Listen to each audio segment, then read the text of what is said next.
All right, it is time that we put this to bed so you can actually pay attention to the news and not what I'm wearing.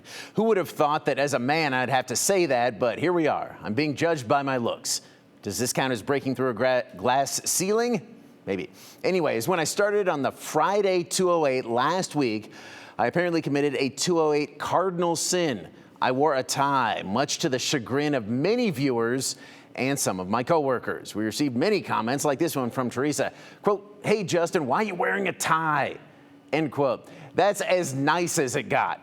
All of this culminated in what the 208 team has dubbed Tiegate. The implication's not as serious as what the name suggests, but still a controversy I feel I needed to address head on this Friday. All right, welcome on into the 208. I am Justin Corr. You might have noticed on Friday, I started my time on the 208 with a tie.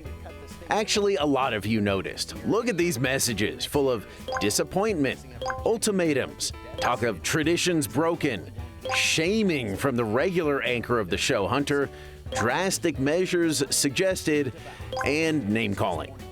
Tiegate continued on Monday when I did a classic fake out. First, though, everyone, including our great producer, Sierra, wants me to take off the tie. Tie on a tie.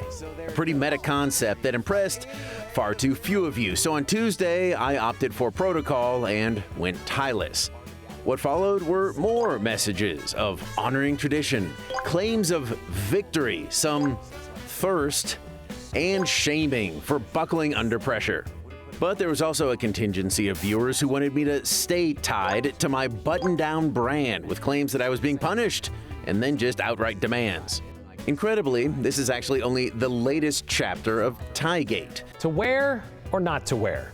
I'm talking about a tie. You see, this tieless newscast started 6 years ago with the creation of the 208, a non-traditional approach to news with a uniform to match. Except that's the thing about going tieless. It was never about a uniform or conforming to people's expectations, as Brian Holmes once explained. The response to this tie thing, I got one right here, by the way, and I guess I can say it's kind of refreshing to see it's not just the women getting criticized in this business for what they wear, but it also feels like this tie thing is kind of a microcosm of the camps, factions, or the tribes we've separated ourselves into. Maybe it's because we have an R or a D by our name. Maybe it's because we belong to a different social class or live in another part of town. Or maybe because someone decides to not wear a piece of fabric tied in a knot around their neck. Instead of listening to the words a person has to say, what experiences or perspective they can share, we tend to discount them altogether based on our differences. Maybe the tie thing is a generational thing. Maybe not. Maybe that's too simplistic. I understand we all have an expectation of how something should be, and when it's not that way, we aren't comfortable with it. But maybe, just maybe, if we can get past a person wearing a tie or not, maybe we have hope that the other biases we wear around our necks can be taken off. So tie or no tie, what really matters is what we're all saying to each other and about each other. But absolutely no plaid jackets. All right, fine. So I'll take off the tie.